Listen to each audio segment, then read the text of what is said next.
Joining us now in Studio B is Blaine Fowler, Uncle B, everyone's favorite uncle, ready for another edition of After Further Review. He won a national championship, people, and we found him wandering around the building again, so he was nice enough to come in Studio B. Did you sleep overnight here? I decided to dress up a little more, though, because people were kind of dogging me on Twitter that I had shorts on. They're making fun of my shorts. They were... What? It's like I was just wandering around and came in here. They're like, were those BYU approved shorts? They were down to my knee. They were down to my knee. Like, people pick on me. You need to stop listening to these people. So I dressed up a lot more today. Yeah. You're ready to go for AFR. We addressed a lot of this in the afternoon show, but let's talk about it, Kate. What's your reaction to the BYU versus LSU game being relocated to New Orleans? Yeah, you've had some time to sleep on it. Yeah, I feel kind of the same way I did. I think it's the right thing to do. I think that with the city of Houston, all of the effort and thought needs to be focused on helping those people there. Both universities wanted to play the game. There wasn't a spot later in the season to be able to play it. And, the Superdome and the city of New Orleans came through and said, hey, we can host this thing. We can do it. And so they moved it. So I think that they did all of the right things.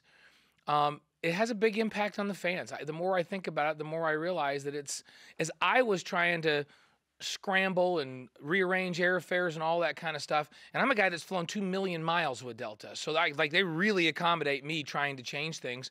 It wasn't easy. And so I feel bad for the fans, but I know that BYU's fans are, they're loyal enough fans that they'll figure out a way to get there if they can get there. So it's inconvenient for the fans. But when we say inconvenient for the fans, come on, let's think about inconvenient. The people in Houston are dealing with a big issue that we've got to remember here. And so is it going to be inconvenient that they have to move the game? Yeah, but we need to deal with it. As far as the team's concerned, it doesn't impact them in any way, shape, or form. And the more I think about it, it's like, hey, they were playing in a dome stadium, they're playing in a dome stadium. They were playing against LSU, it's the same personnel, the preparation doesn't change.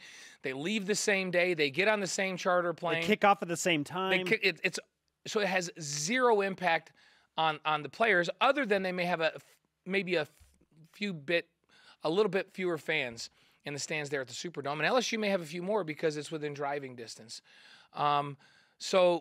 Yeah, as far as the team, I don't think it impacts them at all. They're going to be ready to go. They're playing LSU. They're watching them on film again today. They're getting excited to go play a really good football team. And so I think whether it's in Houston or whether it's in New Orleans, I don't think it has any impact on this team and its preparation. Do you feel like the stadium will sell out? I think that because it's the LSU opener and there's still always so much excitement about the first game from a rabid fan base from the Tigers, that the stadium's going to be full.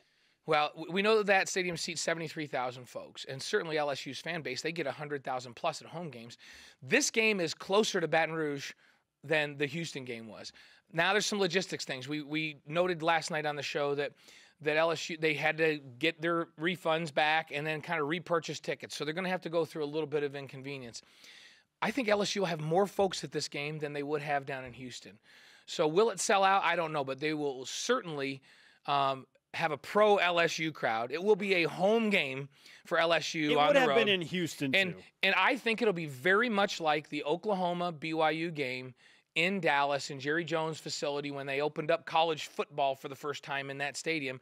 When I walked into that stadium and I looked around, I was actually surprised. I went, whoa, this is a sea of red, 3/4 of the way around the stadium. And then I looked up and there was a good BYU contingent, but they were overwhelmed in terms of the mass by Oklahoma fans. And it was close for Oklahoma fans to drive. I think this will be a similar situation, but you know what? This team will feed off of that. When the team heard that there was news that it might be moved, they unanimously went, oh good, let's just go play at LSU.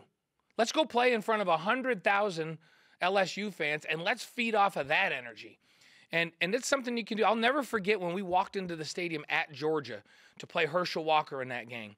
And as we were walking out of the tunnel, they started a low chant that went like this: dog meat, dog meat, dog meat, dog meat. And it just started getting louder and louder. 88,000 fans doing that. I loved it.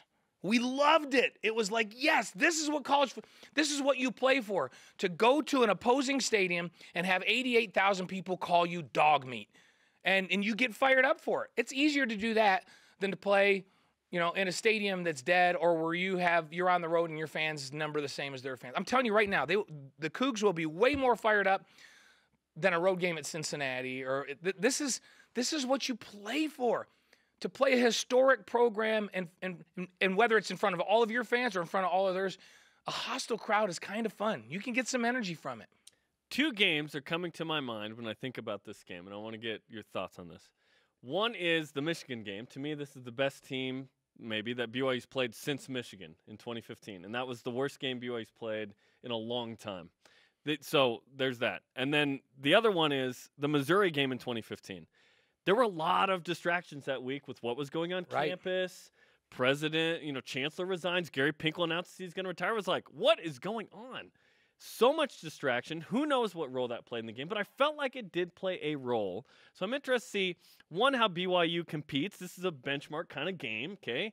You don't want the Michigan game. That was terrible. You want to compete. And then how you avoid distraction of the Missouri situation. That was a Tanner Mangum quarterbacked team in both games. The staff will kind of put these guys in a bubble and just move forward. But we'll all, and all the fans, every time they see a player, so you can't completely keep them in a bubble. You have them in a bubble while you have them at practice, and all you talk about is preparation. But they go home or they go into the community, and everybody goes, what about this thing moving to Houston? Does that affect you? And you hear that so many times that sometimes you can be distracted.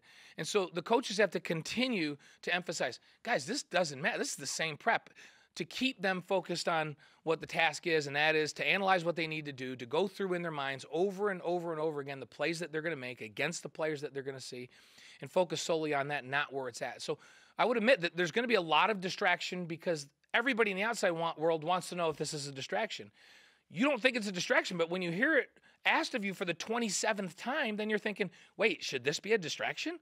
Even though you've tried to block it out. So there is that, and I think they'll deal fine with that. The thing that they're going to have to deal with in terms of guys on the field is LSU will be physical like Michigan, but I don't think as physical as Michigan. I think Michigan that season one of the most physical teams in the country. But LSU will have team speed that even Michigan can't match. LSU year in and year out is one of the fastest teams at every position in the country. So BYU's got to figure a way to keep people in front of them and to not match their speed, because they can't match their speed, but neutralize their speed with physical play on their side of the ball. Be really physical with their wide receivers. Be really physical up front on both sides of the ball. And who better to do that than our boy Butch Powell? Like, I can't wait for the first collision between Darius Geis and Butch Powell. Be like, hello. Well, let's keep the conversation going there, because LSU runs the ball. We all know that is coming with Darius Geis. BYU is going to load the box with 7 or 8 and try and stop that. What do you expect LSU's run game to be able to do against a stout defense against the run traditionally in BYU, but they've got a Heisman Trophy contender? Now, typically, BYU's goal going in is that they want to keep a team under 100 yards rushing. That's their number one priority. That's Kalani's philosophy. That's Elias's philosophy, is you shut the run game down and then force that team to be one-dimensional and make them throw the football. That's been a good formula for a long time wherever those guys have been.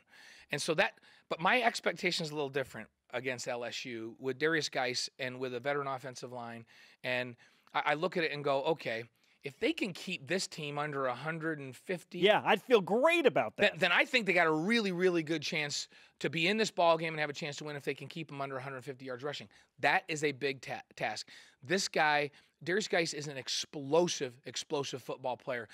He's got the longest run in LSU history, 96 yards. So he's not just a guy that can go inside. He can go inside, bounce it, and if you don't take good angles, he goes the distance. So he's a big play waiting to happen at any moment. So not only does BYU have to play physical, they need to limit the big plays, the chunk plays, to 15 to 20-yard chunk plays, and not have them be 60 and 70-yard chunk plays. LSU doesn't need any help and having drives that only have to take 2 or 3 plays.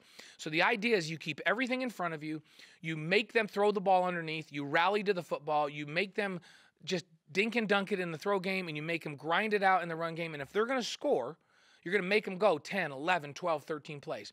This is LSU's first game.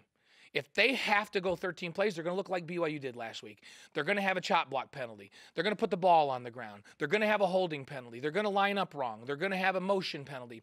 You have to force them to have enough plays that first game mistakes come out and hurt them. If you let them get 2 and 3 play drives, you are in big trouble. So to me, that's the big key. Keep things in front and play really, really physical against the run game, and you got a chance. Brian Logan just tweeted a moment ago. Preach, Uncle B. Preach. Yes. See, I'm gonna admit, I wasn't that excited for last week's game. And I don't know if the team was very excited for last week's game. They were. Like, when I talked to Gavin, he seemed jacked up, and I kept thinking, man, these coaches have him brainwashed pretty good because they should dominate this game. But this game, from the minute that game was over. Now it's LSU. It's on. I've been jacked up. I want to play, but I know I'll pull a hamstring because I can't run fast anymore. But it's the kind of game that you just go, this is why you love to play football, to go play LSU. These guys should have no problem getting up for this game. And, you go against a Portland State, even though they have some really skilled players, their corners are really good. Like, their corners are as good as any corners they're going to, especially the ones as good as most of the corners they'll see all season long. So they have individual good players, but en masse, they shouldn't have been able to match up with BYU talent-wise. And you can tell the kids all you want, but they know that. And then you go out and it's 108 on the field. When I walked from the one corner of the end zone over to the other to do the interviews, I was like, how fast can we get these things done? Because I need to get back to the air conditioning. I can't imagine having pads on. So the combination of you got Portland State, who you should dominate, and it's 108 on the field. It's hard to stay up for that. But LSU, it's not hard. I mean, you should be jacked up every day of practice and going into that game. I think in this one, it's more like, how do we control the aggression and the emotion? Because this is a big-time game, and it's what you play college football for. More Blaine Fowler on After Further Review tonight. A conversation including, hey, no Arden Key, fantastic defender for LSU. What will that mean for BYU's offense? You should join Dave, Blaine, and the guys tonight on After Further Review. Brand new episode, 7 Eastern, 5 Mountain Time. Thanks, Blaine. We'll be there. Thanks, guys.